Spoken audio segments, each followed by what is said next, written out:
күн достар, сіздермен бүгін қаныққан көмірсутектер жайлы осы тақырыпты қозғайтын боламыз. Демек, алкандар, циклі алкандар жайлы барлық түсініктемелер болады. Видеоның соңына дейін тамашалаңыздар. Сұрақтарыңыз болса, комментарийға қалдырасыздар. Ал ендеше кеттік. Жалпы, қаныққан көмірсутек деп біз қандай көмірсутектерді айтамыз? Органикалық заттар бізде ациклды болып, мына екіге бөлініп тұр. Ациклды дегеніміз бұл жерде А деген приставка қосылып тұрғаны, демек бұл жерде цикл болмайды, ұзын тізбек болады деген сөз. Ал цикл дегенде жабық тізбектер. Мысалы, мынандай тізбек секілді. Ациклды бізде қаныққан және қанықпаған болып бөлінеді. Қаныққан көмірсутектер ол сигма байланысы бар. Барлығы сигма байланыста болу керек. Дәл осындай бір ғана байланыспен байланысып тұрған көмірсутектерді біз қаныққан көмірсутектер деп атаймыз. Ал қанықпаған көмірсутекте сигма пи байланыстары болады. Бұл жайлы біздің алдыңғы органикалық химияға кіріспе сабағынан нақтылап көрсеңіздер болады. Қаныққан көмірсутектердің жалпы формуласы бізде CnH2n. Бұл жерде мұндағы N көміртек атомының саны. Мысалы, мына таблицада көріп тұрғандарыңыздай сіздерде алкандар жазылған. Метан, этан, пропан, бутан деп. Бұл жерде мына алкандардың барлық атауы, жалғауы анмен бітіп тұр. Демек, кез келген алкан бізде ан деген жалғаумен жалғанады. Метан, этан, пропан, бутан деп. Егер жалғауы басқа болса, демек ол алкан емес, ол басқа көмірсутек болуы мүмкін. Енді жаңағы формулаға сәйкес бізде CnH2n плюс 2 болып тұр. CnH2n плюс 2. Мұна n-нің орнына біз мысалы мұндағы санды жазамыз. Мысалы C1. C1, n-нің орнына қойсар 1, 2 көбейтілген 1 плюс 2, 4. C1, H4, 1 бізде жазылмайды, сондықтан CH4 болады. Дәл сол сияқты басқа тізбектерде солайынан есептелініп, алканның жалпы формуласы шығады екен. Ал енді радикал дегеніміз не? Радикал дегеніміз бізде бір көмірсутекте бір сутектің кем болуы ол радикал. Оның жалпылама формуласы CnH2n плюс 1 болады.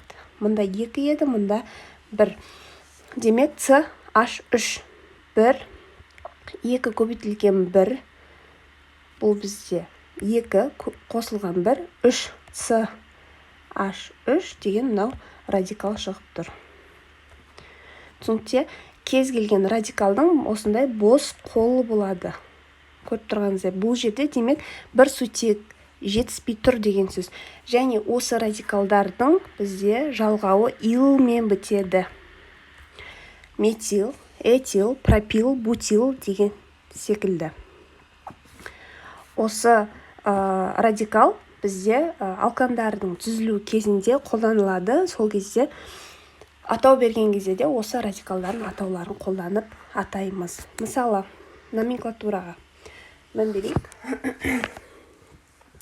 Көміртек атомдарының ең ұзын тармақталмаған түзу тізбегін табу, ең ұзын тізбекті табамыз ең алдымен.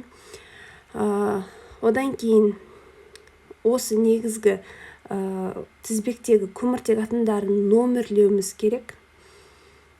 сосын ол жерде орын басушылардың орындарын көрсетуіміз керек. Жаңағы айтып өткен радикалдар, орын басушылар деген бір сутектің орнына кез келген радикал қойылып тұрса, соны біз көрсетуіміз керек. Дәл сол радикалдарын атауын беруіміз керек, және негізгі тізбекке сәйкес келетін алканды атауымыз керек. Жаңағы ұзын тізбекте біз қай алканға сай келіп тұр, соны атауымыз керек. Мысалы, мынау көрсетілген көмірсутекте біз ең ұзын тізбекті таптық, номерлендік. Екіншісі бізде номерлеу 1, 2, 3, 4, 5, 6 деп тұр. Номерлеп шықтық. Енді номерлеп шыққаннан кейін бізге не істеу керек? Жаңағы радикалды табуымыз керек. Бұл жерде біздің радикал CH3 не? Бұның атауы метил. Ол қай орында тұр? 1, 2, 3 орында тұр. Осыны міндетті түрде жазу керек. Бұл 3 орында тұр. 3, бұның атауы метил. Метил. Және мына ұзын тізбек қай алканға сай келеді? Егер ол алтау болып тұрса, демек бұл гексан. 3 метил гексан. Осы берілген көмірсутектің атауы 3 метил гексан екен. Дәл осылай, егерде молекулада бірде орын басушылар болса, олардың әрқайсының орнын көрсетуіміз керек. Ол міндетті түрде. Мысалы, мына бірінші мысалға қараңыздар. Бұл жерде ұзын тізбекті таптық. Мына бірінші тұрған ұзын тізбек. Оны номерлеп кеттік. Ода 2 радикал бар. Екеуі де мына метильная группа. Осыны қай орында тұр? Бұл бізде 3 орында. Демек, астында 3. Егерде бұл метилдан 2 болса, D деген қосымша қосылады. D деген 2 мына төбеде жазылып тұр. D деген 2, 3 деген 3. Тра, пента деп қосып кете бересіздер. D метил. Қандай тізбек? Егерде көміртек 5 болып тұрса, бұл бізде пентан. Түсінікті? Сол секілді барлығын да осылай атайды екенбіз. Мына екінші мысалға назар аударыңыздар. Бұл жерде ең ұзын тізбекті номерлеп шықтық. 1, 2, 3 не бар? Радикал бар. Ол үшеуінің де бірде радикалдар, үшеуде метил. Оған орындары әртүрлі, бірақ соны жазып кетеміз. 2 орында тұр, 3 орында тұр, және 5 орында тұр. 2, 3, 5. Үшеу болғандықтан 3, үшеуде метил, және ұзын тізбек гексанға сай келіп тұр. 3 метил гексан болады. Түсінікті? Осы құрылымына қарай біз номенклатураны жазып өтетін боламыз. Енді келесі бізде изомер. Изомер дегеніміз не? Жалпы алкандардың изомерлері. Бұл жерде тізбектері әртүрлі болуы мүмкін, құрылысы әртүрлі болуы мүмкін, бірақ та оның С және H сутек пен көміртектің саны бірдей болуы тиіс. Мысалы, мына бірінші тізбекте қарап отырсаңыздар, бұл бізде С 5, 1, 2, 3, 4, 5. Енді көміртекті санаймыз. 3, 5. Мысалы, міне 2, 2, 2, 3, 3, 6, 12 болып тұр. Түсінікті? Ал осының басқа да мынандай құрылымы болуы мүмкін. Бір тізбекте жаңағыдай бөлініп кетіп, тармақталып кетсе, онда ол 2 метил бутан деп ат қоя аламыз. Бұл бізде пентан болды, бұл бізде 2 метил бутан. Бірақ бұл жердегі көміртек пен сутектің саны екеуі бір-біріне тең. Осы 2 құрылымды бір-біріне изомер деп атаймыз. Мысалы, мұндағы бутан бізде 4-теу, С, Ал мынау көміртектің саны 10 болып тұр. Егер оны тармақтап изобутан жасасақ, 1, 2, 3 астына тармақталып түсіп, бірақ барлығы бірдей болып тұрғанымен, бұл бізде изомер. Бірін-біріне изомер болып тұр. Екеуі 2 бөлек органикалық көмірсутектер. Жақсы, енді физикалық қасиетіне мән беріп өтейік. Физикалық қасиеті деп біз өзінің агрегаттық күйіне қарай, қайнау, балқу температурасына қарай физикалық қасиеттерін анықтаймыз. Мысалы, мына көрсетілген кестеде барлық алкандардың аталуы тұр. Метан, этан, пропан деп оның формуласы тұр. Және оның агрегаттық күйлері, қандай агрегаттық күйде кездеседі: газ тәрізді, сұйықтық, қатты зат тәрізді. Осының температура, балқу температурасы мен қайнау температурасы көрсетілген. Осы бізде физикалық қасиеттері деп атаймыз. Енді физикалық қасиеттерінен бөлек ең маңызды бізде химиялық қасиеттері. Химиялық қасиеттерінде реакциялар арқылы анықтаймыз. Оны қандай реакция болуы мүмкін? Бұл бізде орын басу реакциялар, галогендеу реакциясы, тотығу реакциясы, жану, сумен әрекеттесу, айырылу реакциясы. Осыған қарай біз алкандардың химиялық қасиеттерін анықтаймыз. Мысалы, жану реакциясы. Алкандар жанған кезде көп мөлшерде жылу бөлінеді, көмірқышқыл газы және су түзіледі. Мұнда берілген реакция тұр. Осы реакцияның көп өтестер CH8 қосу O2 кез келген жану реакциясында кислородты қосамыз. Нәтижесінде CO2 су және жылу бөлініп тұр. Сол секілді сумен әрекеттесу реакциясы бар. Астында мұнда көрсетілген реакция бойынша қарап өтсеңіздер болады. Ол сумен әрекеттескенде бізде CO және H2 водород бөлініп шығады екен. Бұл алкандардың алынуы қай жерде қалай алынады? Мұнай және табиғи газдар алкандарды алудың шикізат көзі болып табылады. Алкиндерді өршіткі қатысында гидрлеп алкандар алады. Мұна реакциядан көрсеңіздер болады. C2H4 плюс H2 біз не алып тұрмыз? C2H6 никель катализатор ретінде. Немесе Вюрц реакциясы арқылы да алуға болады.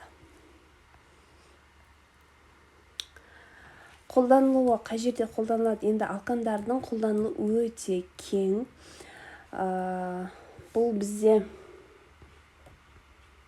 көп жерде қолданылады. Кез келген производствода, кез келген химиялық дәрі-дәрмектер дайындаған кезде осының барлығы күнделікті өмірімізде қолданылып жатқан алкандардың қатысы міндетті түрде болады екен. Осыны естен шығармаңыздар. Мына суретте көріп тұрғандай баллон, кез келген өнеркәсіпте, тамақ өнеркәсібінде қолданылады екен.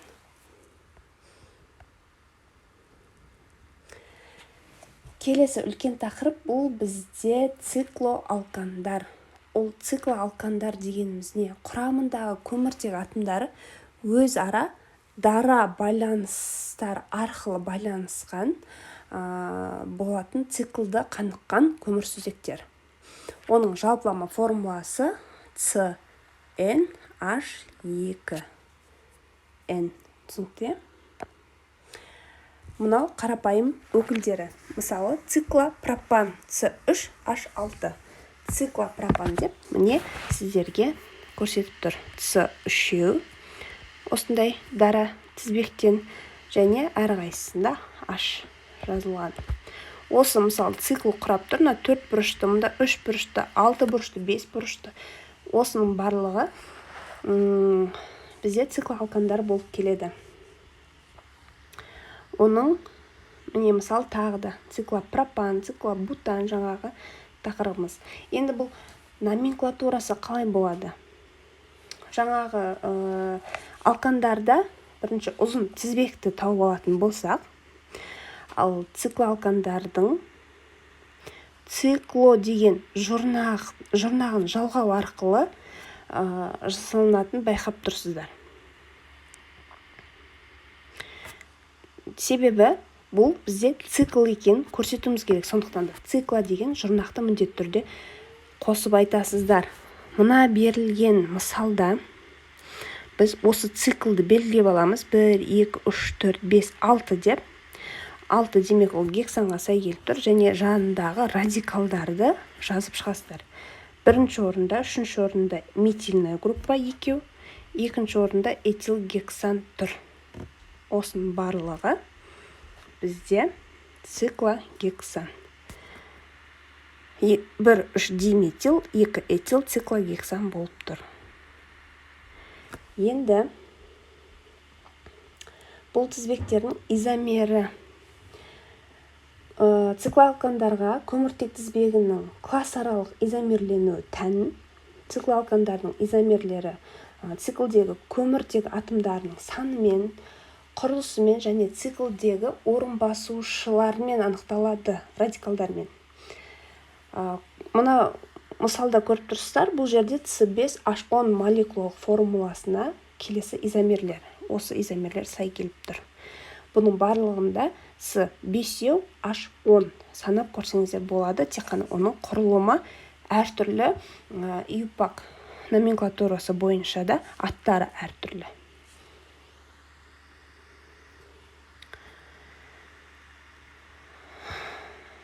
Келесі циклоалкандардың алынуы өнеркәсіпте циклоалкандарды мұнайдан алады. Циклопропан мен циклобутанды мысалы алкандардың дигалоген туындылары арқылы металдармен қосып қыздыру арқылы алуға болады. Мысалы, мұна көрсетілген бірінші реакция бойынша сіздерге дихлорпропан берілген. Оған біз жаңа айтып өткендей металды қосып, қыздырып, циклопропанды алып отырмыз. Немесе алкандарды дегидрлегенде циклоалкандар түзіледі. Мына астында көрсетілгендей алканнан дегидрлеп, біз метил циклогексан алып тұрмыз. Қандай қасиеттері бар?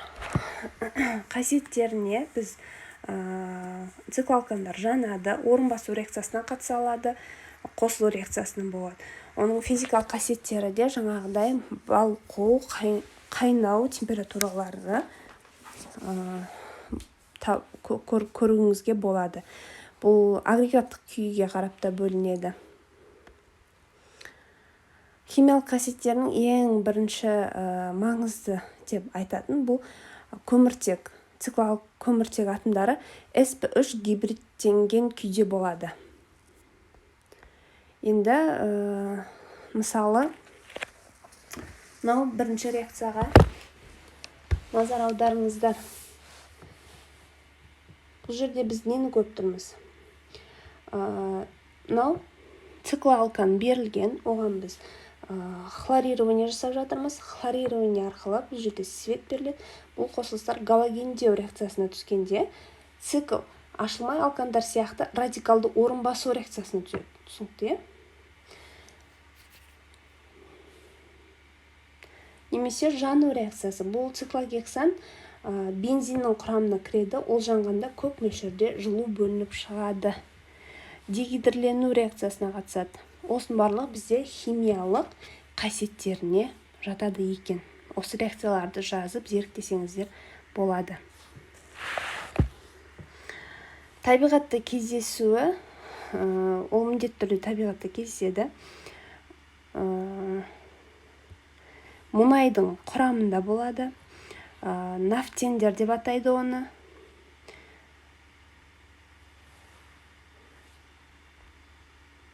Қай кезде қолданылады?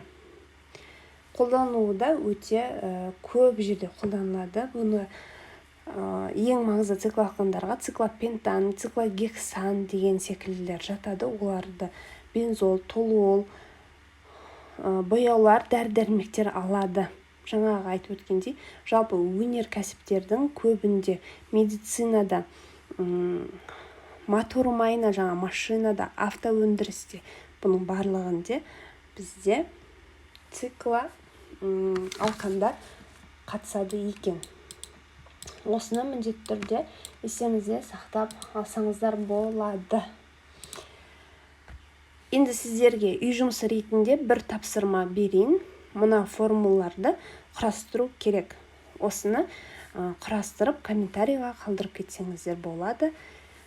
Сіздермен бірге болған Назерке Әлібекқызы. Бүгін біз циклоалкандар және алкандар жайлы көмірсутектерді нақтылап кеттік. Сұрақтарыңыз болса комментарийға жазыңыздар. Сіздермен бірге болған Химия онлайн арнасы. Мен Назерке Әлібекқызы. Қош, сау болыңыздар.